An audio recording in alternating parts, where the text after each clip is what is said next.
You clicked on this video wondering if Charleston, South Carolina is a great place to live.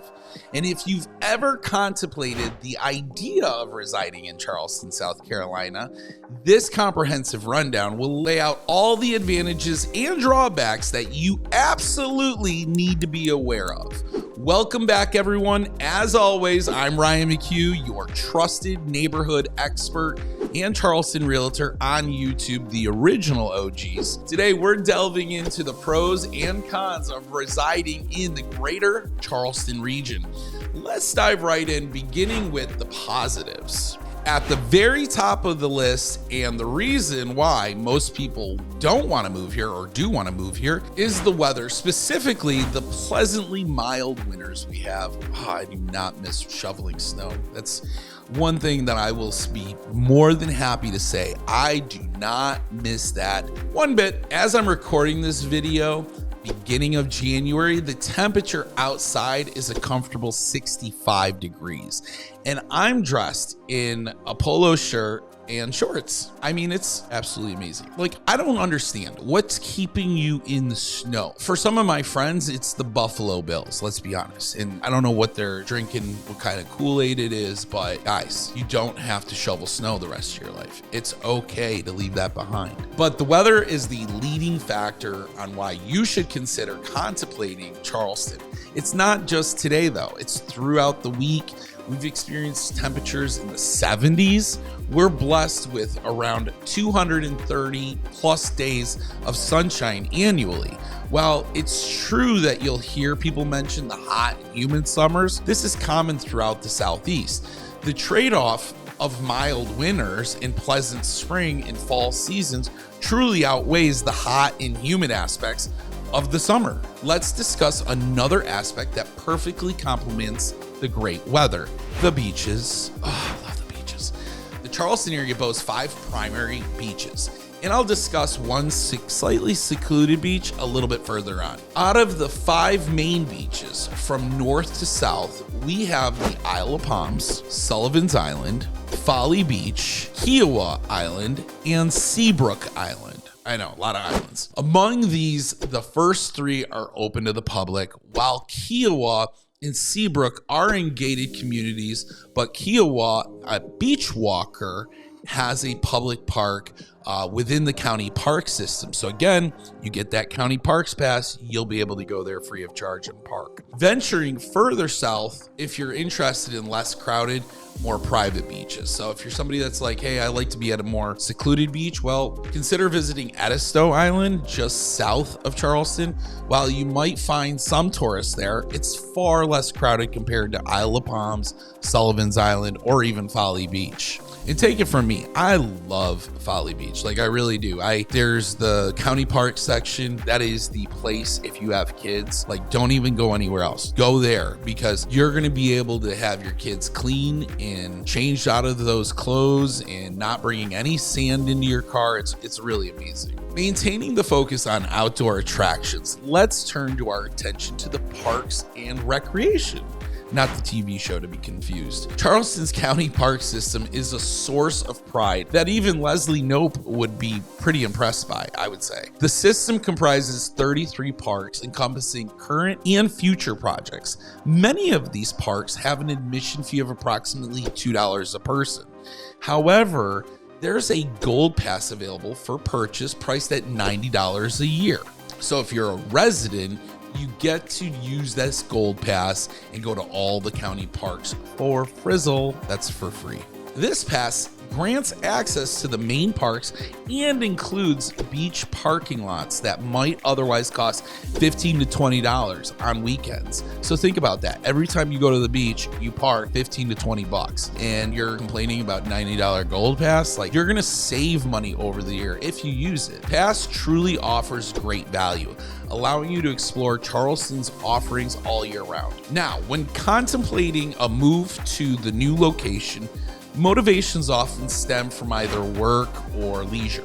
In terms of work and employment opportunities, Charleston's job market holds significant appeal. The city boasts a robust job market, and the unemployment rate is much lower than the national average. Notably, industries here include aerospace with Boeing.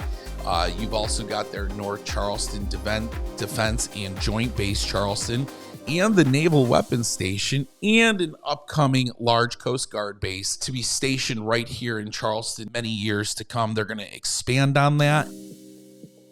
You also have Volvo out in Ridgeville. You have Mercedes-Benz vans.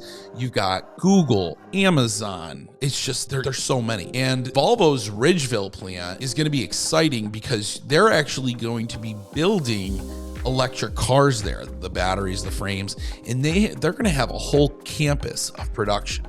And they just hired 1,000 people with plans of hiring probably 1,000 more this year. So if you're coming here in 2024, you really need to hit Indeed.com and really start cruising the job market. See if there's something here for you.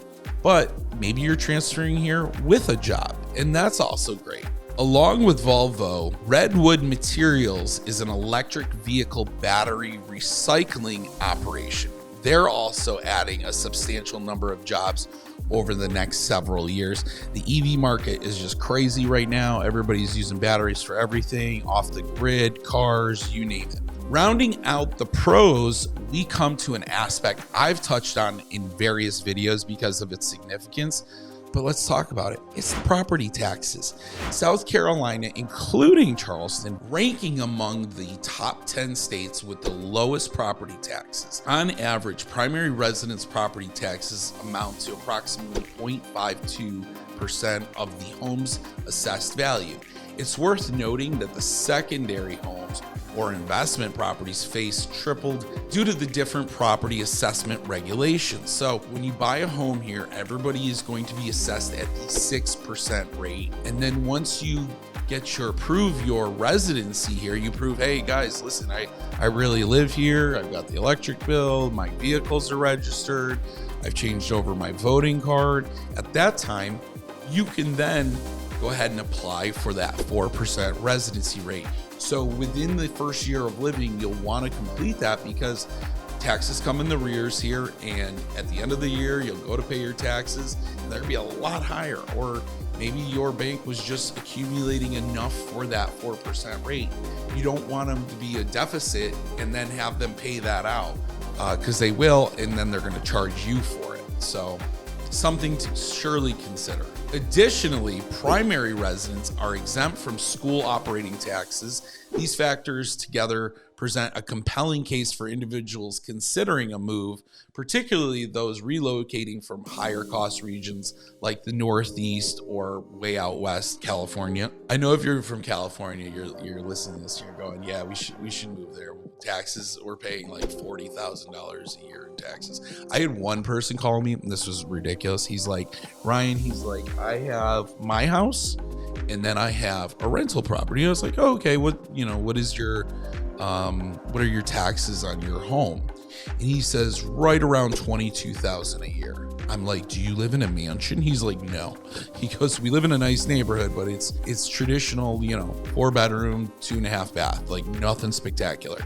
And I was like, why? And he's like, we have one of the most in-demand schools and houses in the area, so the neighborhood taxes went through the roof. And he said to me, he's like, I just don't want it. My investment property is over $13,000 in taxes. Like, holy mackerel! This guy is paying $35,000 a year in taxes.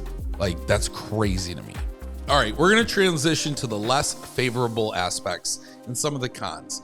And let's address this first one, a significant concern amongst a lot of people: hurricanes. Hurricane season extends from June to November, a very lengthy period, but meteorologists suggest that the primary storms generally occur around September and the surrounding weeks. While these storms can be large and daunting, it's essential to note that if you reside a bit further inland, like Somerville, Ridgeville, you can mitigate potential risks associated with hurricanes just by living there. Areas like Hanahan, Goose Creek, Somerville offer a buffer from the coastal impacts, and insurance rates tend to be lower for homes located further inland. Building on the hurricane theme though, we also need to discuss storms and flooding. I can't tell you how many people call me all the time and are like, Ryan, let's just talk flooding.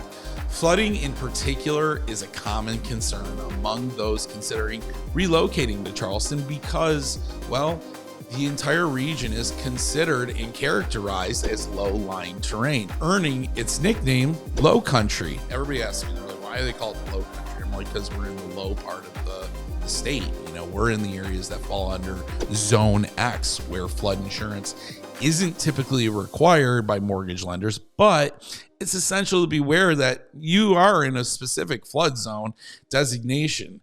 Now, higher risk zones like A, AE, and VE might be required to carry insurance depending on if you're paying cash or if you're taking a mortgage. If you're taking a mortgage, you're definitely going to need flood insurance. It's important to note, however, that the occurrence of homes consistently flooding due to the higher risk zones is very relatively uncommon. It's why a lot of homes here are built up over the garage, or you'll see some of the homes on essentially stilts. That's all very common, and that's to pretty much help with flooding. So finally, concluding with one of the most significant cons, the cost of living. Charleston's overall cost of living hovers around 2 to 3% above the national average. However, when compared to the rest of South Carolina, where the cost of living is well below the national average, Charleston becomes one of the more expensive places to live within the state. Housing is a considerable contributor to this higher cost. The average home price in the greater Charleston area has increased $100,000 over the past 3 years. That's just like the minimum. I mean, I've seen houses that were 1 year, 700,000, now are $1 million today. It just blows my mind. If we narrow our focus to just the city, Charleston itself, the increase amounts to a staggering 150,000 in just 3 years. And I bet that's the starting price. Exploring options though, slightly outside the city, such like Hanahan, Goose Creek, Somerville, West Ashley, John and James Island can offer more affordable housing options. However, some pockets like Nexton and Somerville feature average prices of $500,000 to $600,000, surpassing the median price for Somerville. In addition to housing, other costs of living components come into play, like utilities in South Carolina rank about 25th in the country, with neither notably cheap nor particularly expensive rates. On the transportation front, Charleston benefits from having low gas prices, but balances this with some highest insurance rates nationwide. I mean, I know this is ridiculous, but people get in accidents here just to get an insurance claim or to take it to court or call one of the 5,000 attorneys that like are advertising, hurt in a car? We got you. You want money now? I got you. Get into a car accident. We got this all planned out. We'll sue the insurer. We'll sue the insurance company. I mean, I have never driven down billboards before, where billboards are, where the attorney has like a cartoon of a car accident, and they're like celebrating with the accident person. Like they're jumping up and down. Oh, we got $1 million out of this. Like it just blows my mind. So we have high insurance rates in the nation because of that reason. It's ridiculous. So blame the attorneys. As we wrap up though, I'd like to ask, what have I overlooked? Feel free to share your thoughts and let me know of any pros and cons that you can think of. Maybe I've missed them. Put it down in the comments. Your feedback helps me craft future videos to address your interests. And remember, whether you're buying or selling in the greater Charleston area, I'm here to assist as your chosen realtor. You'll find my contact details below. Take a look at the video I've linked here. I believe you'll find it quite intriguing. Thank you for tuning in, and until next time, be sure to check out my website for any available properties now in Charleston or the surrounding areas, www.buyfromrye.com, and I'll see you next time.